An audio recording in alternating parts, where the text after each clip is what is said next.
The great master Atisha has said, practice uniting method and wisdom, cultivate calm abiding and special insight.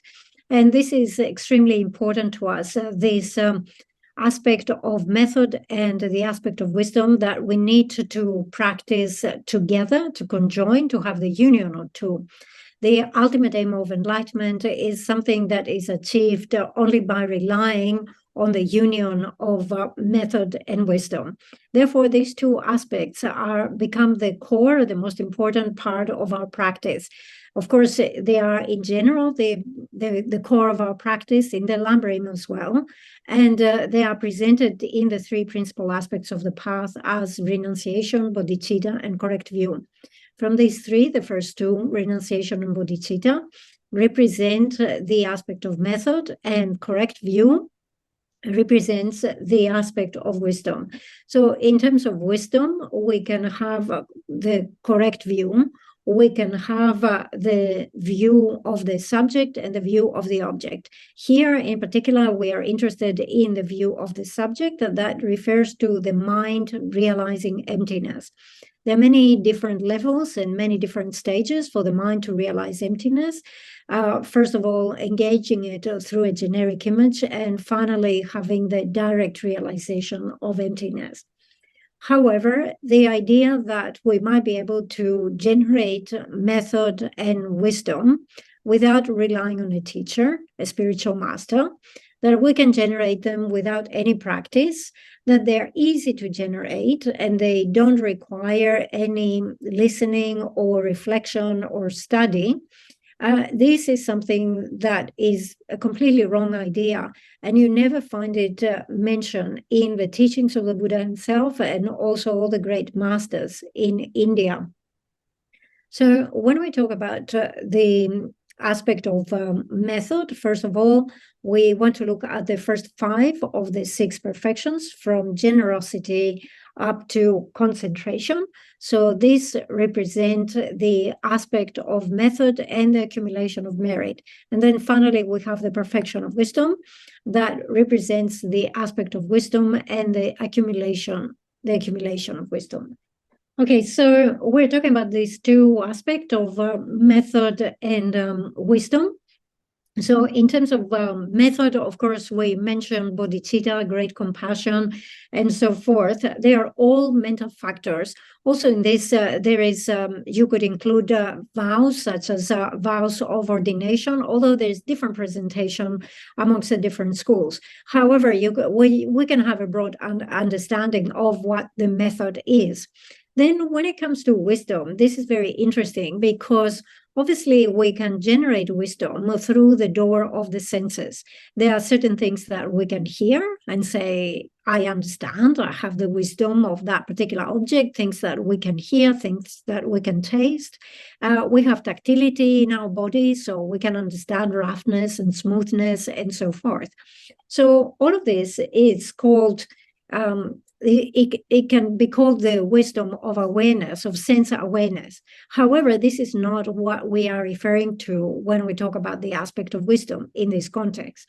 This sense awareness is something that cannot reach the state of Buddhahood. It cannot be transformed into the 5 paths or the 10 grounds. This type of sensory awareness is something that definitely stops at the time of death. Even you could say, of course, our senses, they shut down even when we go to sleep. So, for example, when you are asleep, if someone were to move their hands in front of your face, you would not be aware of it. You would know it, isn't it? Because your eye awareness has shut down during sleep. Therefore, when we talk about wisdom, we're not talking about sensory wisdom. However, the wisdom that we talk about, according to the higher schools and according to highest yoga tantra, is the wisdom that realizes the reality of all phenomena. And that type of wisdom should have the power to act as an antidote to our self-grasping, that is the fundamental ignorance that gives rise to all afflictions, self-cherishing, and all the rest. So it must have the power to harm that self-grasping, that is the root of our afflictions. Now, this type of wisdom, even when we have it and it has the power to be the antidote, the question is that thing on its own alone, is it sufficient to guarantee that we obtain the state of Buddhahood? The answer to that is no. On its own is not enough. This type of wisdom, the realization of emptiness, is also found in hearers and solitary realizers.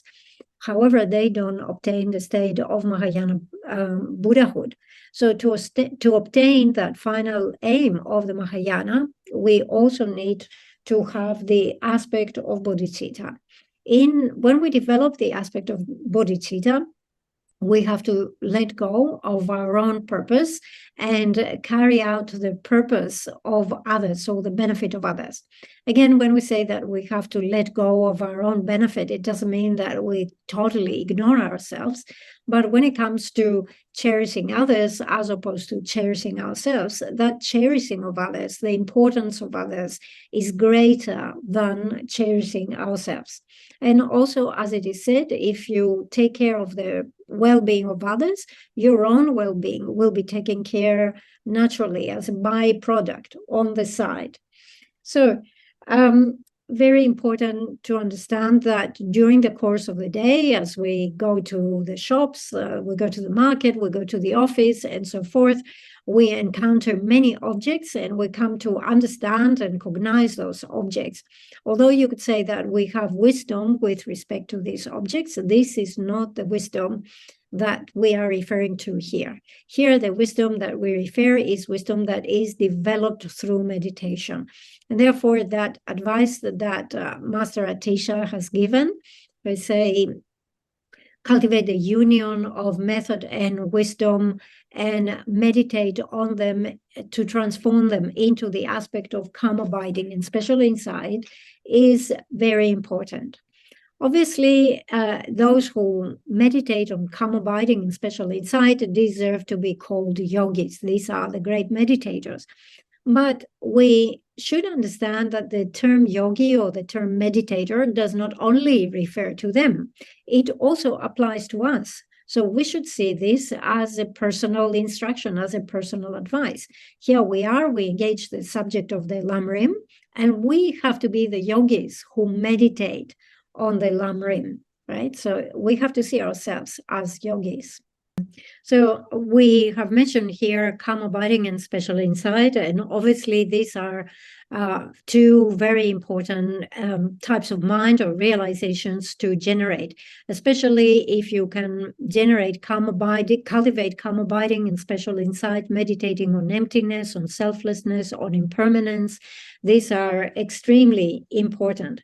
However, we need to understand that calm abiding and special insight are qualities that are not unique to us, to Buddhists. They are actually common qualities because these are qualities that are found in non-Buddhists and Buddhists alike. So, for example, different levels of concentration, such as the 4 absorptions, the 4 formless realms, and so forth, are types of levels of concentration that are also found in non-Buddhists. To give you an external example of that, in Tibet, we have Mount Kailash, and Mount Kailash is considered to be a holy site, both for the Buddhists and for the Hindus. For the Buddhists, it is considered the special site of Chakrasamvara, and for the Hindus, it is considered to be the holy site of Ishvara. So as you can see, it's common, it's not unique. But of course, cultivating calm abiding and special insight is one of the, it's discussed in the Lam Rim, is one of the aims that we have. It's something which is very important. And, the Prajnaparamita texts, the core of the teachings of the Buddha, are aiming or preparing us for that. Okay, so we mentioned here Mount Kailash, and Geshe was saying actually you will find non-Buddhist, like Hindu practitioners who are quite advanced yogis. They meditate in that high altitude, exposed to the elements, totally naked. They have developed Tummo, the practice of Tummo, and they stay there meditating. Also, His Holiness has commented on this type of practitioners, saying that definitely they must have achieved some power. So you cannot remain on the mountain without these powers. And also, they have given up this life. They also, we find in non-Buddhist traditions, in the Hindu tradition, they have their own practice of Tantra. And actually, they practice it, they do like what you call black magic or spells and things like that. And they can be quite successful. And although they also have that visualization of the channels and the drops within the body, just as we have in Buddhism, however, their Tantra is not the same with our Tantra, because in their Tantra, they don't go through these preliminary practices of the common training in compassion and bodhicitta. And also, they do not have meditation on selflessness in the way that we do. They actually believe in a self. So there is a meditator, there is a yogi who is practicing Tantra or who is doing those meditations, right? So that meditator has a self, and they see that self as being completely separate from the aggregates. In our case, we don't see the self as being the same as the aggregates or different from the aggregates. We see the self as being something that is merely imputed upon the aggregates. It's very important to understand those crucial points, and especially the difference, the unique points of Buddhism. These days, as we say, a lot of Hindu tantric practitioners and so forth, or Hindu gurus and so forth, they have become very popular. Definitely, they travel in the West and they attract quite a big audience. But we need to know our own position, our own presentation. Right. Otherwise, it is, you might start thinking, oh, their presentation perhaps is easier, is more attractive. Perhaps I can achieve greater and bigger and easier results if I rely upon them. But it is not like this. Please understand the unique qualities of the Buddha with his total omniscience that will know any case of deceit, any case of lie, and so forth. Okay, so let's go back into our text, The Essence of Refined Gold. We're at the bottom of page 6. Now, we are at the subject of properly relying on the teacher. The way that this is presented in the larger, like Lam Rim Chemo, larger, more extensive Lam Rim text, is how to first rely on the guru, the root of the path, and then having relied, how you train the mind of the students. In the more extensive text, Lam Rim Chemo, we will find that this subject of properly relying on the guru go on for at least a good 60 pages. Here in the Song of Spiritual Experience, we just have one verse of 4 lines. And in the Essence of Refined Gold, we have just a few pages. So we're at the bottom of page 6, where it gives a quotation from the 5 stages. The 5 stages states, the self-born Buddha is a being gone to perfection, but kinder than Buddha is your own teacher, for he personally gives you the oral teachings. So we are discussing this point where we have to recognize the guru as being kinder than the Buddha. When we say this, some people might think, why? What is the reason you say that? It seems, the Buddha has so many qualities. Why do we say that the guru is kinder than the Buddha? The reason for that is right now, where we are, the person who interacts with us as an actual human being, the one who lives with us, who sees us every day and gives us advice and says, do this, don't do that, it's best you didn't do this, and so forth. This is the guru. And therefore, from that perspective, the guru who teaches the path and guides us is the one who is kinder. We're not saying that there is a difference between the guru and the Buddha in terms of qualities, but we say there is difference in terms of their kindness. There have been more than 2,500 years since Buddha Shakyamuni passed away. Also, great beings such as Je Rinpoche has passed away. However, for the sake of sentient beings, enlightened beings come again. back, they sent many emanations for the sake of sentient beings. So they will come as fully qualified gurus, perfect beings who are here to teach and teach us, interact with us, and help us. So to give you an example, there are many universities in this world, and of course, they provide a very high level of education, and they take care of the students. They make sure the students have good health, good hygiene. They have all the right conditions to study. Definitely, they play a very big role, and they're very kind.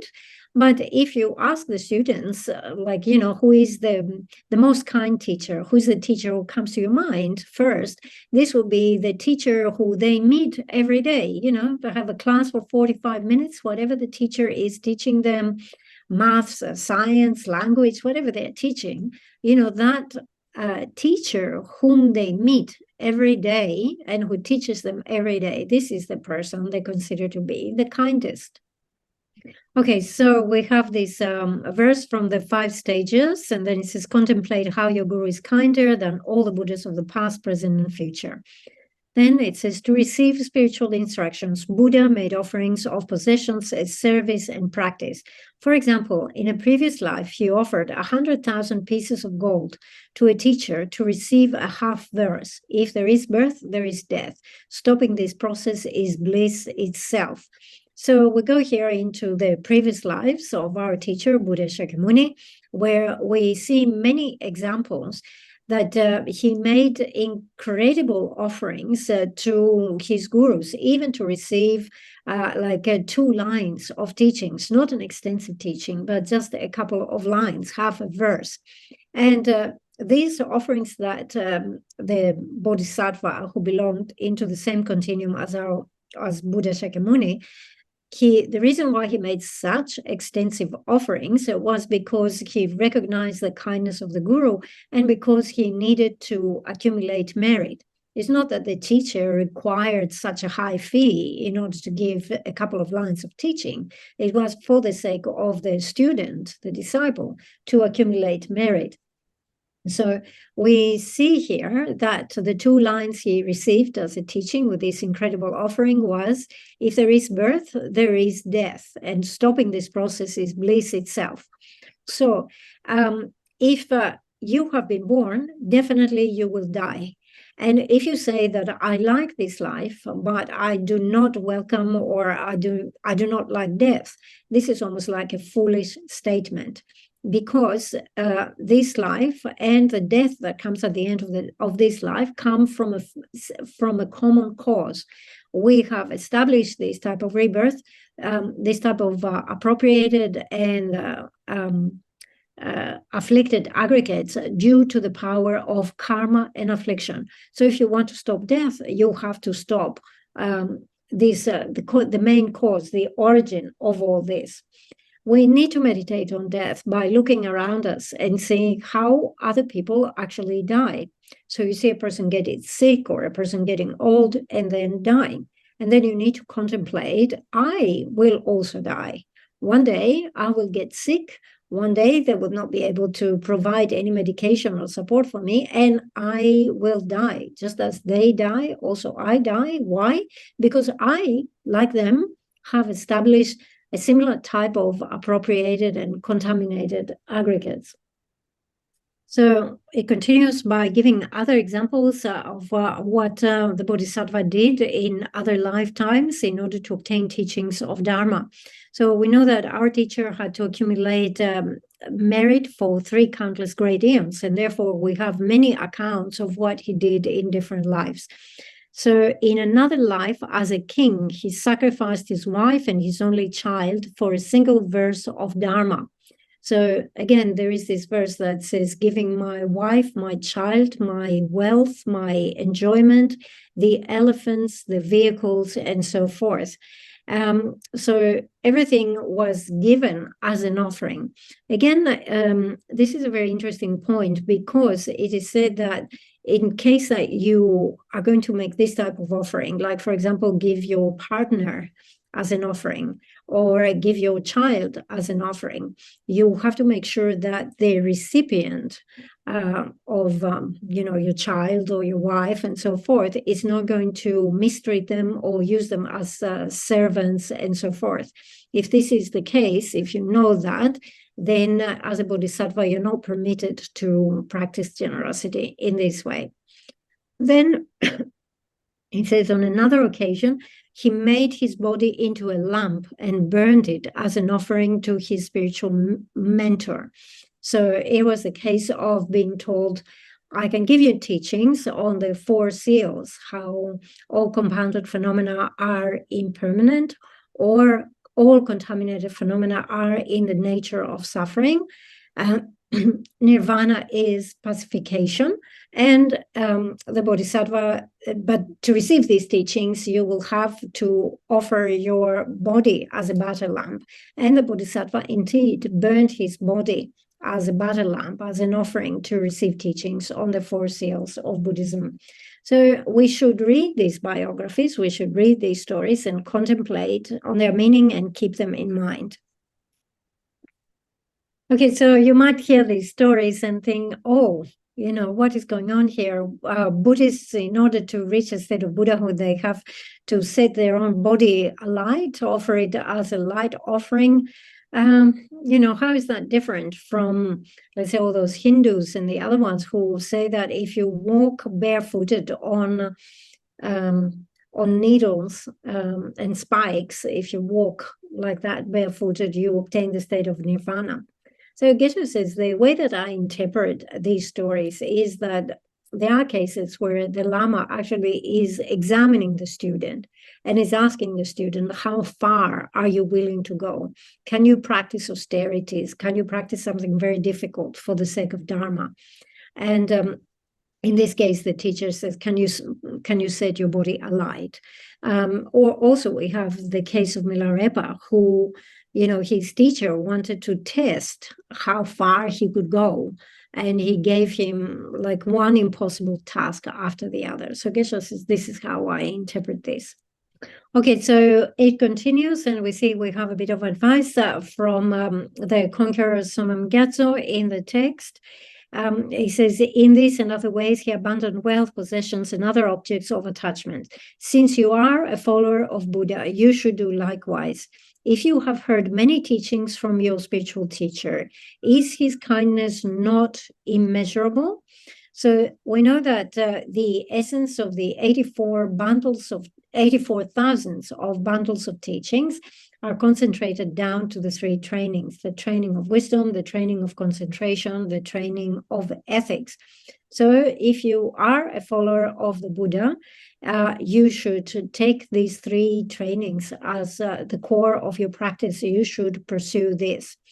And as it says here, if you have heard many teachings from your spiritual teacher, so if they have taught you about death, about impermanence, if they have taught you about precious human rebirth, if they have taught you about karma, they have taught you about refuge, if they have given you so many teachings, isn't the kindness of this teacher immeasurable? Immeasurable here means you could not fathom it, you could not measure it, you could not sort of like quantify it. You know how it is with weight. You could say, 5 kilos, 10 kilos, 100 kilos. 100 kilos is a lot, right? But here it's talking about an amount that is immeasurable. He continues by saying, some people think that a teacher should be revered only if he has many obvious qualities. They say, I go to him to hear his words, not to see him. And I can see no great traits in him, so there is no need for reverence. What fools. Actually, these sentences here describe a situation that we see quite often in society. People seem to be attracted to lamas, or consider as high lamas, those who have a beautiful physique, those who have wealth, those who have a big name, and those who have enough wealth to occasionally give a little bit of money or some little present to the students. And people, when they see teachers like this, they say, oh, such a big lama is so kind. It is really very kind. And then on the other hand, you have someone who is not so good looking. Actually, they might be very average looking. They do not have wealth. They do not give presents to the students, and people do not appreciate them. They do not consider them to be an important Lama. They look at them and they don't think that this person even deserves any reverence or any respect. However, the way that we attribute this term, the guru or the Lama, is not based on physique, on or wealth, or how big a name the person has. The title Lama is attributed to someone who has engaged in the 3 types of higher training, and someone who is out of compassion, is always teaching an unmistaken path to enlightenment to other fellow beings, right? So this person is called a Lama. When you say that someone is very kind or is an important Lama, this is not judged from the external appearance or the wealth of that person. It is judged from the qualities that they have within their mind stream. And in order to understand this, you have to spend a long time examining the qualities of the guru. So as it says here, what stupidity, what ignorance, what fools these people are who show disrespect because the Lama doesn't look impressive enough. Then it continues with an example, and it says, for instance, even if your parents have no good qualities, you should appreciate their kindness, for by so doing, great benefit arise, whereas by not appreciating them, only pain and confusion result. The same holds true for your attitude towards your spiritual mentor. So we have mentioned here of 2 very important figures, 2 or 3 very important figures in our life. One is the spiritual teacher, and the other one is our parents. So these are the most kind people that we encounter in this life. And although we say the parents are very kind, the spiritual teacher is very kind, in reality also the spiritual teacher is kinder than our parents.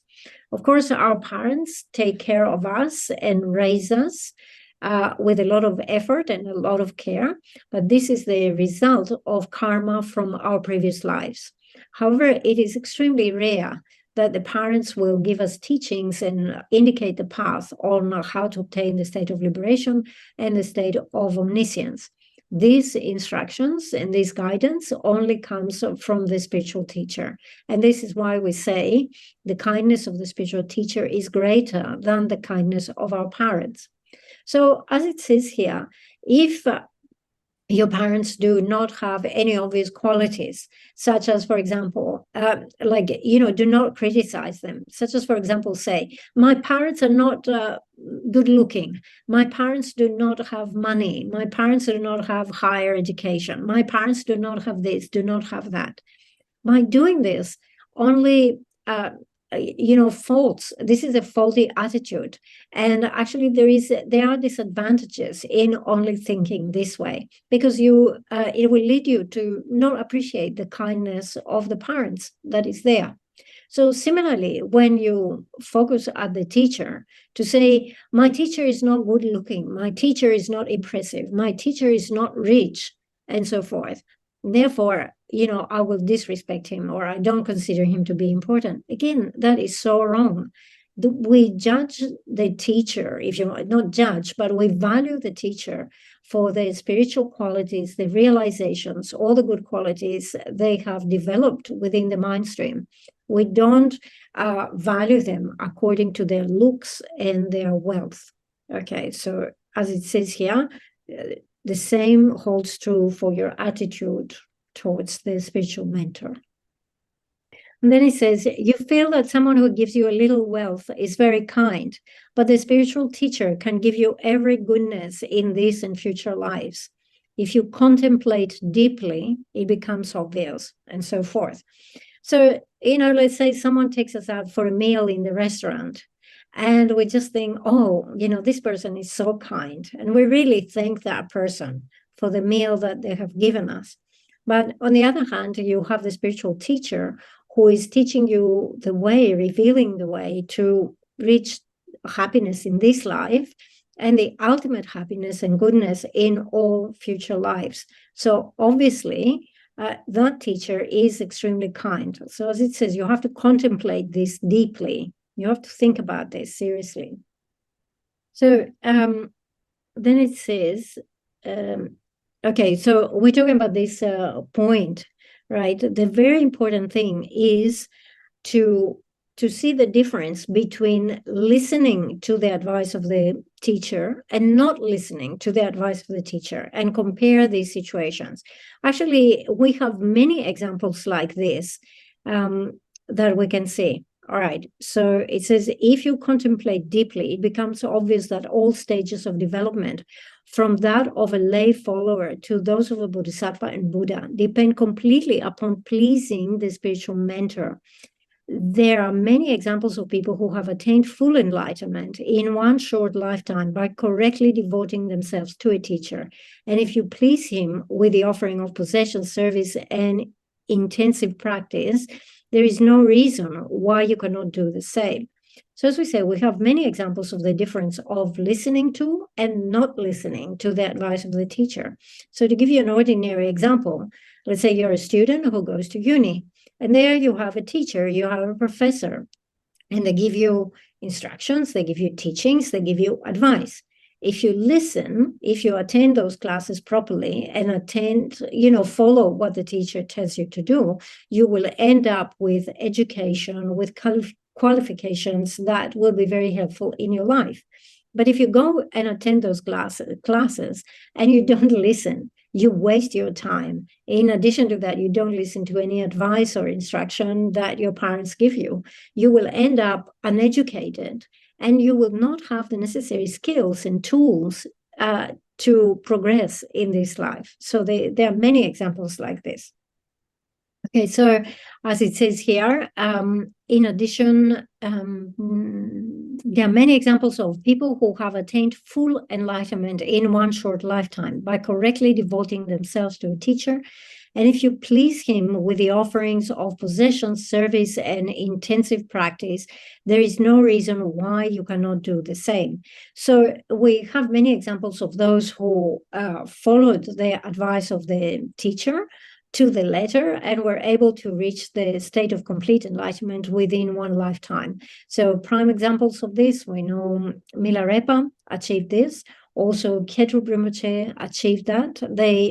The way or the reason why they achieved enlightenment in one lifetime is because they properly relied upon their teachers. So it says you should contemplate, I can do the same, and I can make offerings of possessions. So that refers to various materials offerings. Service. The service here means service in terms of the body and speech towards your guru. So, for example, there are many physical needs that the guru might have, and you might be able to help them with your activities. And in terms of your speech, reciting the guru's name mantra or praising the guru and so forth is offering praise in this way. The last one is intensive practice. That indicates that you practice exactly according to the advice that the teacher has given you. So if you combine those three things together, there is no reason why you should not have this incredible progress yourself. The next sentence says, thus, the importance of correctly relying upon the all-kind spiritual teacher cannot be overemphasized. Meeting with and being cared for in this and future lives by a spiritual mentor with whom you have a Dharma relationship is purely your responsibility. So serve your spiritual guide well. So as it says here, it's so important to recognize the kindness of the guru. The kindness of the guru is immeasurable. So once you understand, like it says, you cannot overemphasize this enough. It is so important. The guru is someone who will take for you in this life, bring about the happiness of this life and all future lives. So as it says, it is purely your responsibility to serve the spiritual guide with whom you have established a dharmic connection. So as you can see here, it is this is something that we need to contemplate. Like, am I relying properly or am I not relying properly? This is my responsibility. Without following a qualified teacher, there is no method to actualize enlightenment. This point is stressed in sutras and commentaries. Please practice as pleases the spiritual guide is said repeatedly. So we know that in the Lam Rim, we even have the outline that says correctly relying on the teacher is the root of the path. So all the realizations and all the all spiritual attainments that we have, they all come from practicing according to the Guru's advice, relying on the teacher properly. So this is something that is mentioned again and again in the sutras and the commentaries. Then it says, do not regard this as an undesirable task, like a prison sentence, for who doesn't want a good fortune? Okay, so it's the point that the author says here is that I'm not trying to make you practice Dharma. It's like, it's not the situation that you don't want to practice Dharma and I'm imposing this on you, saying you should practice Dharma, you know. But he poses the question here, who doesn't want to have merit? So everybody wants to have merit. So everybody who wants to have merit, it should become obvious that they need to practice Dharma. Now, even Buddha Shakyamuni did not impose Buddhism in India when he was alive. He wasn't going around saying you should practice Buddhism. This is the thing to practice. We need to recognize that there are many religious systems in the world, and they all play a very important role. They are extremely beneficial to all sentient beings because they all have the common aspect of talking about love and affection. There might be differences in terms of specific views, but there is this common aspect of teaching love and affection that it is so beneficial for sentient beings. Therefore, despite having different religious systems in our society, we should definitely promote harmony.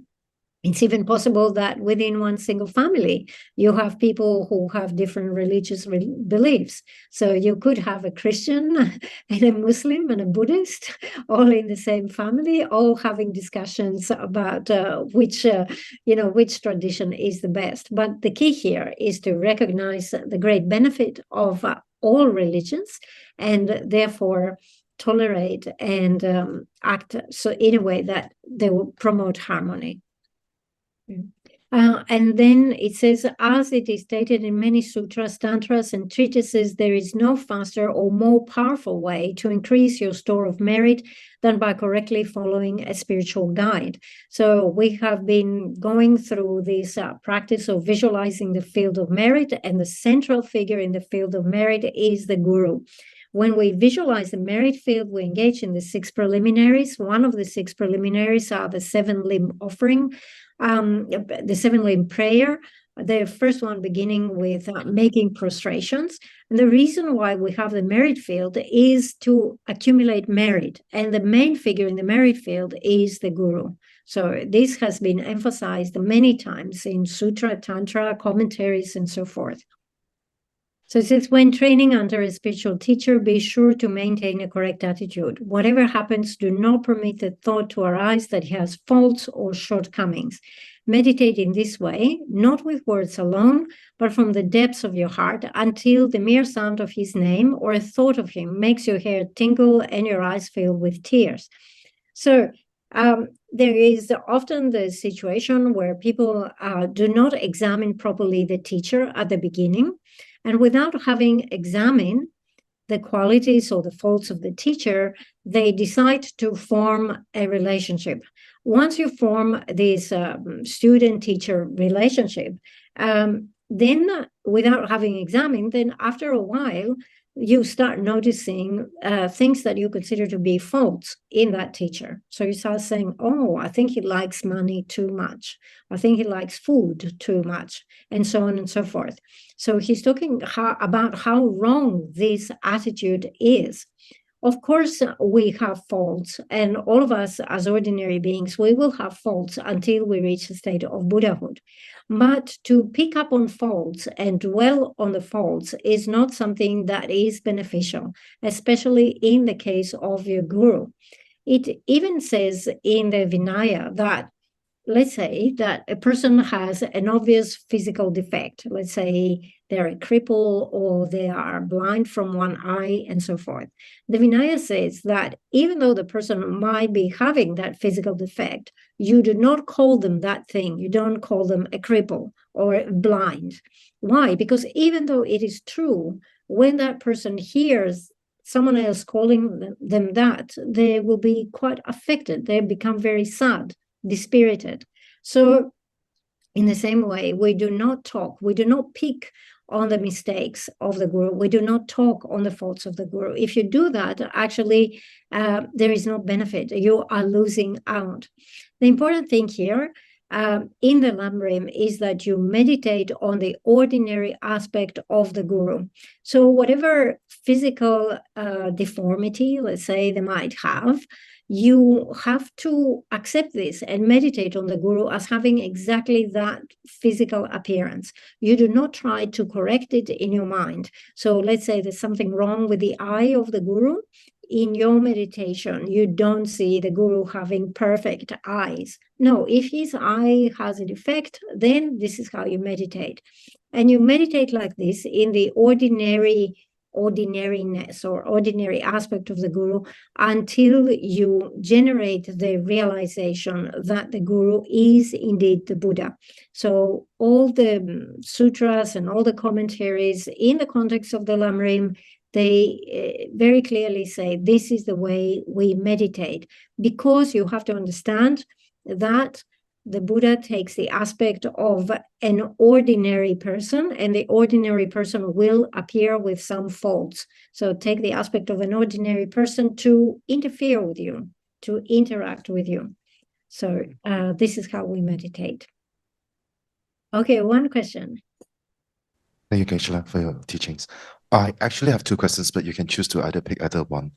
The first question is about last week. There was something along this quote unquote, when making offerings, we rely on the 3 rounds of non-observable, else we create the causes for lower rebirth. I'm not really well versed in what is the 3 round of non-observable. Is there other terms? Because I couldn't relate it to it. I hope you can advise. If there's no other terms, how do we apply these 3 rounds of non-observable? The first question. The second one is, earlier we mentioned about a king have sacrificed his wife and his only child for a single verse of Dharma. How can a person have the rights to offer other people to a guru? Because if it's a personal belonging, right, I do understand we could offer to get out of attachment, but this is another person which have feelings, right? So isn't this about having rights over another person? Isn't this about, having ego? Or because it's something that we are trying to avoid? And when we exchange myself with that queen or that child being offered as a present, it's devastated, the emotional part. Okay, sure. Yeah. Okay, very good questions. All right, so for the first one, what are those 3 rounds of the non-observable? Okay, so when you offer something, okay, we give the example of practicing generosity. You offer something. Let's say you offer a flower. So the substance that is offered is the flower. Then you have the recipient of the offering, which let's say is the 3 jewels. And then you have the person who is making the offering, such as yourself. So we have 3, isn't it? So these are the 3 rounds. One is the substance, the other one is the recipient, and the other one is the person acting, the activity of giving. All right. And then we have the unobservable. So the unobservable refers to lack of inherent existence, the lack of true existence.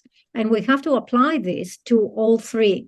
So we're looking at the flower, the substance that is offered, and we say that this flower is not observed to have inherent existence. It doesn't have true existence. It is something which is merely imputed through a label by the mind. Then we go to the recipient, and we say the recipient of my offering does not have true existence, does not have inherent existence. They are empty of this inherent existence, and they are merely imputed by the mind. And then we come to myself, who is holding the offering with my hands, and either you say my hands or you say myself. Again, I'm empty of true existence, inherent existence. I'm merely imputed by the mind. So you have 3 rounds, and to each one of the 3 rounds, you apply the principle of lacking inherent existence. So the non-observable or the unobservable refers to lack of inherent existence. Okay, then we come to the second question about offering. Actually, those stories here are incredibly inspiring stories. These are true stories. They are not just fairy tales or something, you know. These stories are to be taken seriously. So we're looking at how Buddha Shakyamuni trained before he reached enlightenment in all these lifetimes as a bodhisattva. So when we talk about a bodhisattva, the examples that we have here is someone who is very brave. And that braveness of the bodhisattva comes through the incredible strength of their training and their meditation. So the first thing that you offer, or you come to the point of being able to offer, is your body. Offering your body is not something that is easy. So, for example, it said here that there was the bodhisattva, put the whole body, offered the whole body as a battle lamp. There's another case where the bodhisattva actually cut off his flesh as an offering to the Dharma, but he cut the flesh out bit by bit by bit. So that must have been extremely painful, right? Once you come to the point of being able to offer your body, then you move to the next stage of being able to offer everything that you possess, everything that you enjoy. And this actually includes members of your family, people with whom you have a very close connection. But as we said, there is the rule that if you know that the recipient might mistreat your children or your wife or whoever you're giving away, then you're not permitted to give. So you have to make sure that no harm will come to these people through your act of generosity. We actually have examples of people who practice incredible amount of generosity, such as Aryadeva. There was also a king in India, Geshe was saying, I can't remember his name, but he in one act of generosity, he just gave away his entire wealth. So through training, we're actually capable of doing these incredible acts of generosity. And you can see it through a simple example. So let's say when you are poor and you don't have much money, you can give away a small amount, let's say a couple of dollars. Later on, when you have a stable job and you have much more income, you can give away $100. And that doesn't feel like a sacrifice, right? You're trained in giving, and now you can give a bit more. So it is like this. And please, as we say, these stories are not fairy tales, they are real stories.